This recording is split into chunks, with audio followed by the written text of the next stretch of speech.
தலைப்புச் செய்திகளை பார்க்கலாம்.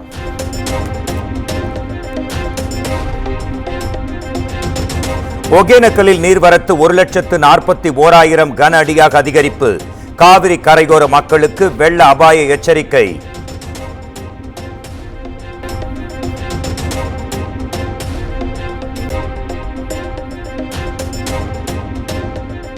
மேட்டூர் அணைக்கான நீர்வரத்து 1,18,000 கன அடியாக அதிகரிப்பு. நீர்மட்டம் 101.70 அடியாக உயர்ந்த நிலையில் 1000 கன அடி நீர் வெளியேற்றம்.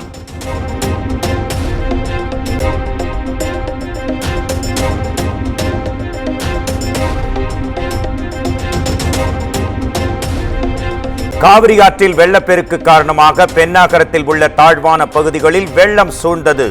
முன்னெச்சரிக்கை நடவடிக்கையாக திருமண மண்டபங்கள் மற்றும் அரசு பள்ளிகளில் பொதுமக்களை தங்க வைக்க ஏற்பாடு.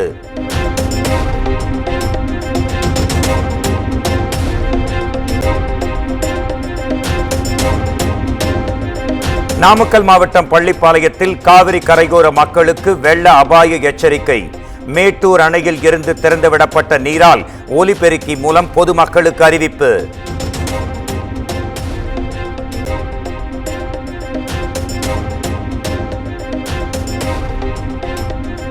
நிதி ஆயோக் கூட்டத்திலிருந்து மேற்கு வங்க முதலமைச்சர் மமதா பானர்ஜி வெளிநடப்பு.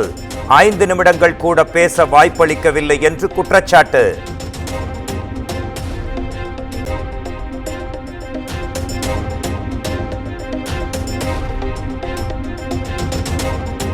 மேற்கு வங்க சட்டப்பேரவை கூட்டத்தொடரை சுட்டிக்காட்டி மமதா பானர்ஜி புறப்பட்டு சென்றார்.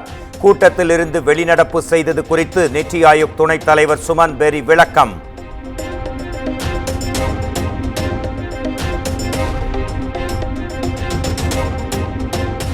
ஒரு மாநிலத்தின் முதலமைச்சரை இப்படித்தான் நடத்துவதா? நிதி ஆயோக் கூட்டத்தில் மமதா பானர்ஜி நடத்தப்பட்ட விதம் குறித்து எக்ஸ் தளத்தில் முதலமைச்சர் மு.க. ஸ்டாலின் கேள்வி.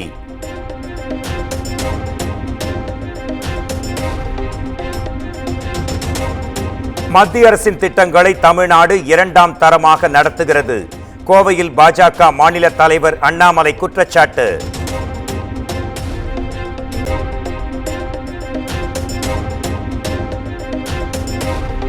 தனது அரசின் நிர்வாக குறைபாட்டை மறைக்கவே மத்திய அரசின் மீது பழி போடுகிறது திமுக. மின்சாரத்துறையை சீரழித்துவிட்டு மின்கட்டண உயர்வை அமலுக்கு கொண்டு வந்துள்ளதாக அண்ணாமலை விமர்சனம்.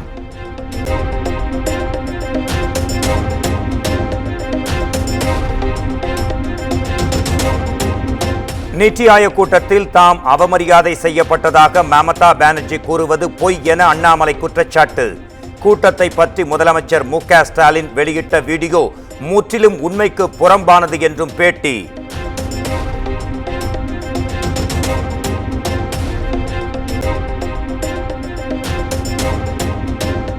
மக்களுடன் முதல்வர் திட்டம் தொடர்பாக மாவட்ட ஆட்சியர்களுடன் முதலமைச்சர் மு.க. ஸ்டாலின் ஆலோசனை. சென்னை தலைமைச் செயலகத்திலிருந்து காணொலி காட்சி மூலம் விவாதம்.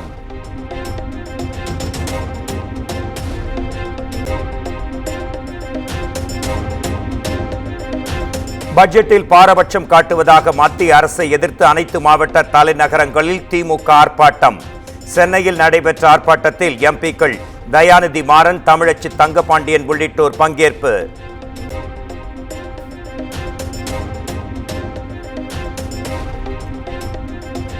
காங்கிரஸ் கட்சி ஒரு சமுத்திரம், அதில் சின்ன சின்ன அலைகள் இருக்கத்தான் செய்யும்.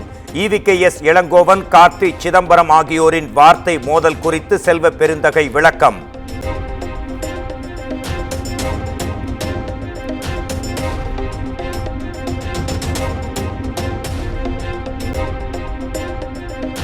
மக்களவைத் தேர்தலில் மக்கள் வாக்களிக்காததால் பட்ஜெட்டில் தமிழ்நாட்டை பாஜக வஞ்சித்துள்ளது. வெறும் வாக்கு வங்கிக்காக அந்த கட்சி உழைப்பதாகவும் தமிழ்நாடு காங்கிரஸ் கமிட்டி தலைவர் செல்வ பெருந்தகை குற்றச்சாட்டு.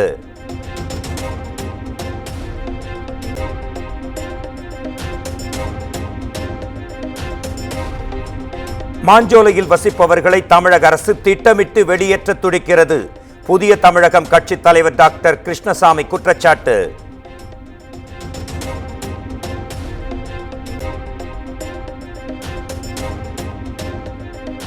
செட்டிநாடு குழுமத்திற்கு சொந்தமான 298 கோடி ரூபாய் சொத்துகள் முடக்கம். சட்டவிரோத பணப்பரிமாற்ற வழக்கில் அமலாக்கத்துறை அதிரடி நடவடிக்கை.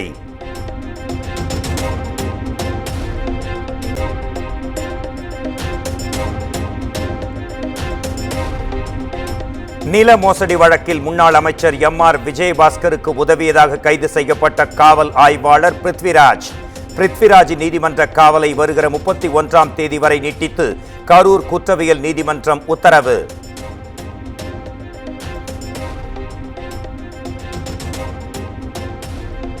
டெலிகிராம், இன்ஸ்டாகிராம் மூலமாக கூட்டாளிகளுடன் பேசி தப்பித்து வரும் சம்போ செந்தில் பிரத்யேக செல்போனை பயன்படுத்தி வருவதும் போலீசாரின் விசாரணையில் தகவல்.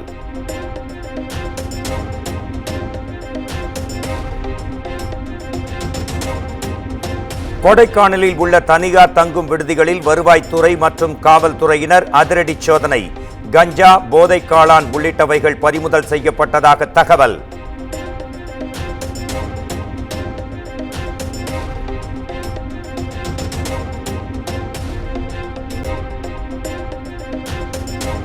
மாஞ்சோலை தேயிலை தோட்ட தொழிலாளர்கள் விவகாரத்தில் மாவட்ட காவல் கண்காணிப்பாளர் ஆய்வு. அறிக்கை தாக்கல் செய்வது தொடர்பாக நீதிமன்றம் உத்தரவிட்டதை அடுத்து ஆய்வு நடத்தப்பட்டதாக தகவல்.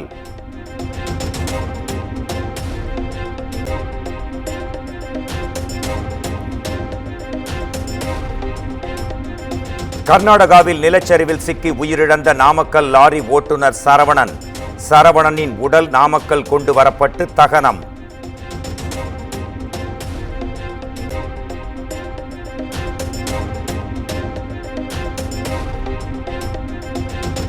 நிர்பயா நிதி திட்டத்தின் கீழ் மேற்கொள்ளப்பட்டு வரும் திட்டப்பணிகளை விரைந்து முடிக்க நடவடிக்கை எடுக்கப்படும். சென்னை உயர்நீதிமன்றத்தில் தமிழ்நாடு அரசு விளக்கம் அளித்ததை அடுத்து வழக்கு முடித்து வைப்பு.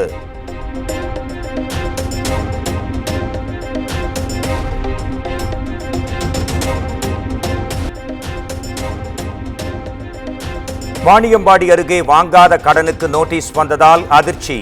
பாதிக்கப்பட்ட பெண் தனது குழந்தைகளுடன் தீக்குளிக்க முயன்றதால் பெரும் பரபரப்பு.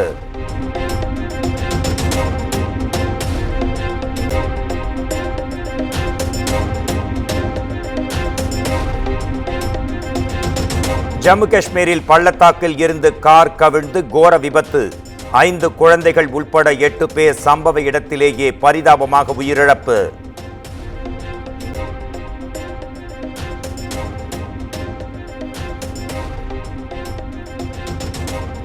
ஆந்திராவில் மாமியார் வீட்டுக்கு அரசு பேருந்தை ஓட்டிச் சென்ற லாரி ஓட்டுநர் மனைவியை காணும் ஆவலில் திருட்டுத்தனமாக ஓட்டிச் சென்ற நிலையில் கைது.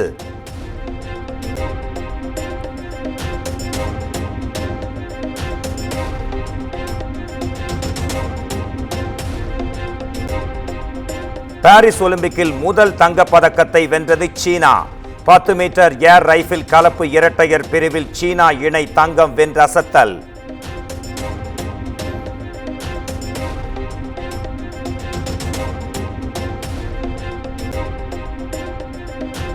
பாரிஸ் ஒலிம்பிக்கில் மகளிர் 10 மீட்டர் ஏர் பிஸ்டல் துப்பாக்கிச் சுடுதல் போட்டி. இறுதிப் போட்டிக்கு இந்திய வீராங்கனை மனு பாக்கர் தகுதி பெற்றதால் பதக்கம் உறுதி.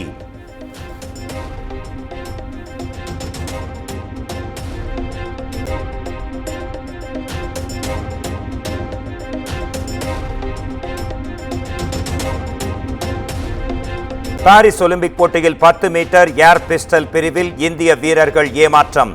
இந்திய வீரர்கள் சரப்ஜோத் சிங், சீமா அர்ஜுன் சிங் ஆகிய இருவரும் தகுதிச் சுற்றிலேயே தோல்வி.